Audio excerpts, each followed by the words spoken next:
नमस्कार दोस्तों, आज आपको दिल्ली कटरा हाईवे के बारे में कुछ बताता हूँ। अभी हम चल रहे हैं बवाना गांव से और यहाँ से ये शुरू होता है। बवाना UER2 से शुरू होता है और बवाना इंडस्ट्रियल एरिया और बवाना गांव में से निकल के तब ये जाता है गोहाना और फिर कटरा। अपना जो रूट है वो होने वाला है गोहाने तक का, दिल्ली बवाना, बवाना से नाहरा से पिजवासनी और फिर गोहाना।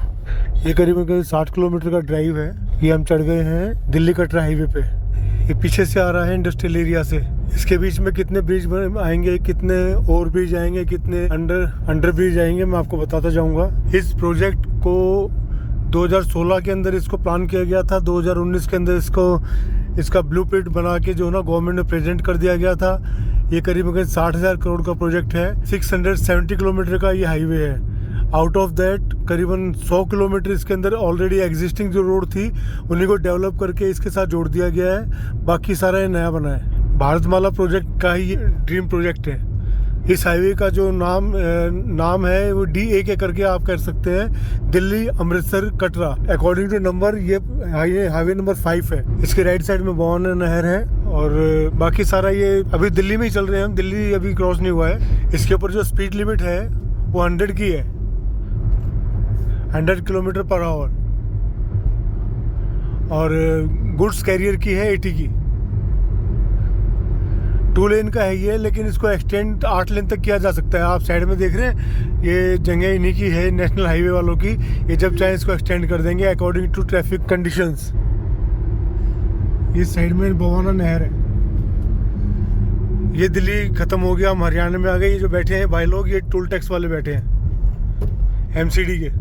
ये जो भी गाड़ी दिल्ली में आती है उसका ये लोग टोल लेते हैं। एक तो MCD का टोल लेते हैं, ऊपर से एक NGT है, नेशनल ग्रीन ट्रिब्यूनल ने इनके ऊपर टैक्स लगाया था कि कोई भी डीजल गाड़ी दिल्ली के अंदर एंटर होगी तो उसके ऊपर करीबन 3,000 रुपये, 1,700 रुपये ऐसे अकॉर्डिंग टू वेट और व्हील उन्होंने लगा रखा है। अब क्या कह सकते हैं कोर्ट के बारे में। ये जब ये कानून बना था, NGT ने कानून सुप्रीम कोर्ट के कहने में बनाया था, उस टाइम KMP चालू नहीं था। कुंडली मानेसर वाला जो है एक्सप्रेसवे था वो चालू नहीं था और इसीलिए सारी गाड़ियां जो है दिल्ली से जाती थी। तो उन्होंने क्या किया, अभी जो गाड़ी दिल्ली में आएगी डीजल की उसके ऊपर हम टैक्स लगाएंगे। तो वो टैक्स लगाते थे, लेकिन उसके अंदर लिखा हुआ है उस टैक्स के अंदर कि जैसे ही KMP चालू हो जाएगा ये टैक्स खत्म हो जाएगा। KMP को चालू हुए करीबन 5-6 साल हो गए हैं, लेकिन टैक्स जो है ना एज इट इज है 3,000 रुपये की डीजल गाड़ी पे। अब एक गाड़ी जो कोयम्बटूर से चलती है वो अगर CNG से आएगी तो क्या आ सकती है, वो यहाँ तक नहीं आ सकती। डीजल वाली गाड़ी आएगी। कंजम्पशन दिल्ली के अंदर करीबन 3 करोड़ लोग हैं, उनको क्या नहीं चाहिए, हर चीज़ चाहिए होती है और डीजल से ही होगी वो। लेकिन फिर भी जो है ना बेकार में अब तो भारत स्टेट 6 लगा दिया है इन्होंने। भारत स्टेट 6 लगा दिया है तो अब तो कोई वो पॉल्यूशन का इश्यू नहीं होना चाहिए। लेकिन कोई कहने सुनने वाला नहीं है। ट्रांसपोर्टर हैं वो अपना कटते रहते हैं और आगे से मिल जाता तो ठीक है, वो नहीं मिलता है तो फिर अपना काम तो करना ही, क्या करें अब। वरना जैसे ही KMP चालू हुआ था वो लॉ डिसॉल्व हो जाना चाहिए था, लेकिन आज भी वो एग्जिस्ट कर रहा है। ये टोल गया है पीछे। इस टोल के अंदर आपने एक नोटिस की होगी, इसमें असिस्टेंट बॉक्स कहीं नहीं है। आने वाले टाइम में सैटेलाइट के थ्रू ही आपका जो है ना टोल कट जाया करेगा। इस तरीके का कुछ ही पैटर्न इन्होंने पहली बार इसके ऊपर अडॉप्ट किया है। ये नाहरा आ गए हम। यहाँ से अगर हम राइट की तरफ उतर जाएंगे, यहाँ से उतर के राइट चले जाएंगे तो सोनीपत चले जाएंगे, लेफ्ट जाएंगे तो बहादुरगढ़ चले जाएंगे। ये बहादुरगढ़ रोड है यहाँ पे।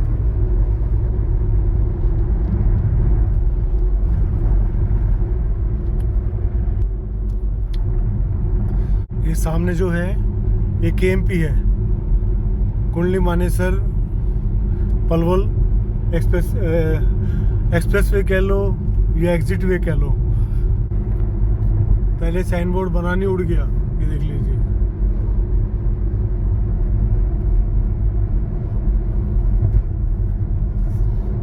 ये साइड में जो आपको पानी दिख रहा है ये एक्चुअल में फिश फार्मिंग है, मछली पालन कर रहे हैं ये लोग।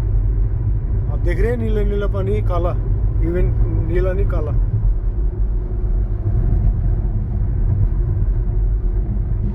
ये जो सामने आप पुल देख रहे हैं, खरखोदा की तरफ अगर आप उतर जाएंगे यहाँ से तो लेफ्ट में खरखोदा निकल जाएगा और इसके पुल के नीचे राइट में जाएंगे तो आप मेरठ चले जाएंगे।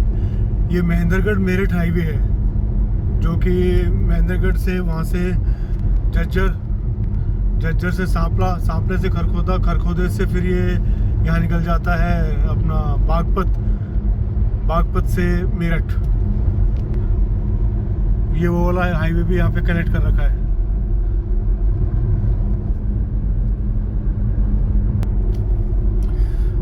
इन सब पुलों में सबसे लंबा पुल यही निकला, करीबन आधा किलोमीटर लंबा होगा ये, 1 किलोमीटर।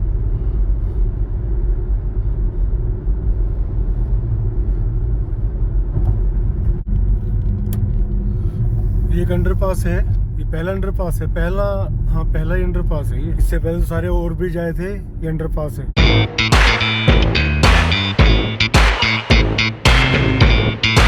अंधेरा कायम रहे हैं, बिल्कुल एकदम खूब अंधेरा है, क्योंकि अभी ये काम चल रहा है तो इसके अंदर लाइटिंग स्टार्ट की नहीं है।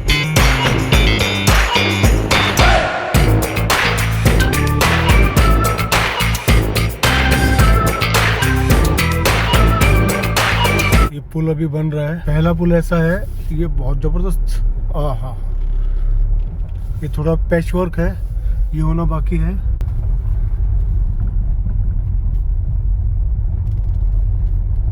कि एक ये पेंडिंग पुल है, लग जाएगा इसके अंदर भी 1 साल तो लग ही जाएगा इस साल।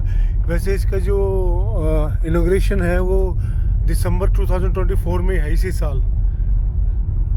थोड़ा बहुत काम तो चलता ही रहेगा, उद्घाटन कर देंगे, लेकिन टूच पूछ तो चलती रहती है। अब जैसे आपने पीछे देखा सीमेंट की रोड थी, अब ये रोड नॉर्मल वाली ब्लैक टॉप वाली आ गई है। तो इसका मतलब ये पुरानी एग्जिस्टिंग रोड थी जिसको इन्होंने वाइड कर दिया है, चौड़ा कर दिया है, और इसको हाईवे का हिस्सा, हाईवे के अंदर ही इसको मर्ज कर दिया है डेवलप करके। ये पुराना गोहाना रोड है, Sonipat Gohana road, newly open Reliance petrol pump. Gohana 30, gene 73, Narwana 110।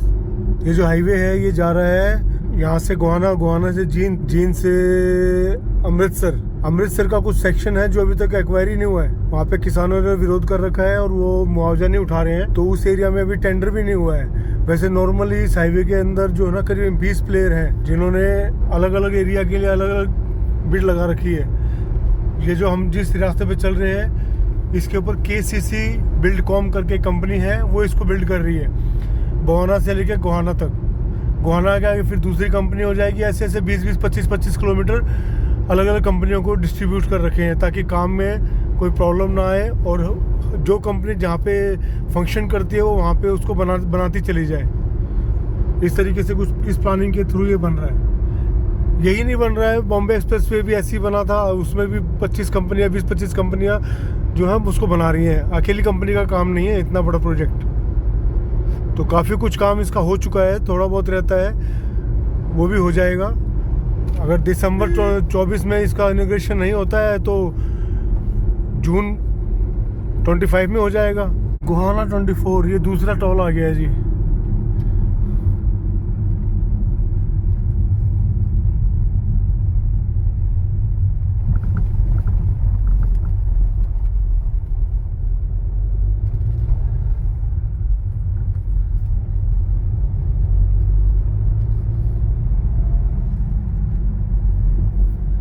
इसमें भी देखिए आप, असिस्टेंट बूथ कहीं नहीं है।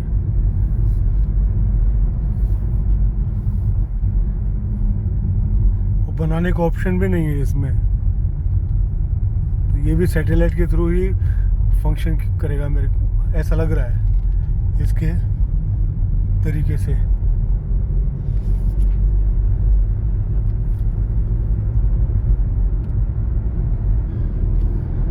एक और पुल आ गया।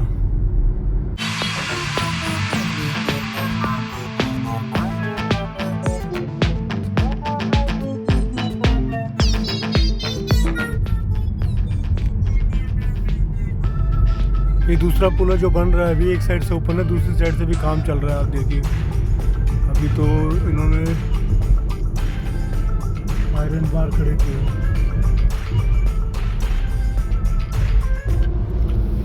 एक अच्छी बात यह है कि ये एक्सप्रेसवे नहीं है, ये हाईवे बन रहा है, इसके ऊपर बाइक्स अलाउड है, वरना एक्सप्रेसवे जो होता है उसके ऊपर बाइक्स अलाउड नहीं होती है। Thanks God. ये जो आप सड़क की कंडीशन देख रहे हैं, ये कंडीशन पहले हुआ करती थी सोनीपत गोहाना रोड की। अब यहाँ से गोहाना रह गया करीबन 10 किलोमीटर सिर्फ। मैं आपको वहाँ जाके टाइम भी बताऊंगा कितने टाइम में हम पहुँचे हैं। ये सामने आ गया पानीपत वाला रोड। इसको आप सबसे पहला आउटर रिंग रोड कह सकते हैं दिल्ली का, जो सबसे आज से करीबन 10-15 साल पहले बना था। ये पानीपत से बावल जाता है। ये राइट हैंड साइड पानीपत, उधर बावल। मैं ठीक 8 बजे गोहाना से इस हाईवे पे चढ़ा था और अभी टाइम हो रहा है 8:50। तो जो हमने करीबन 60 किलोमीटर का एरिया 50 मिनट में कवर किया। ये सामने आप चले जाएंगे तो केथल गोहाना चला जाएगा, और राइट चले जाएंगे तो पानीपत, और लेफ्ट चले जाएंगे तो रोहतक होते हुए ये जा रहा है बावल। तो ये मैंने आपको हाईवे के बारे में बताया, जो कि बिल्कुल नया बन रहा है। दिल्ली अमृतसर कटरा हाईवे। 12 पुल आए हैं, 1 अंडरपास आया है। बाकी रेलवे ट्रैक इसके साथ कोई नहीं था, ना ही नीचे ना ऊपर, और ना ही कोई नदी या नहर क्रॉसिंग थी। खाली रोड क्रॉसिंग जरूर थी पुल के नीचे से। तो आपको कभी सोनीपत से या दिल्ली से गोहाना आना हो तो ये आपके लिए बहुत ही बेटर ऑप्शन है। बाकी आपने मेरी इस वीडियो को देखा, इसको लाइक कीजिए, सब्सक्राइब कीजिए, शेयर कीजिए। ऐसी ही वीडियो मैं आपके लिए लाता रहूंगा। नमस्कार।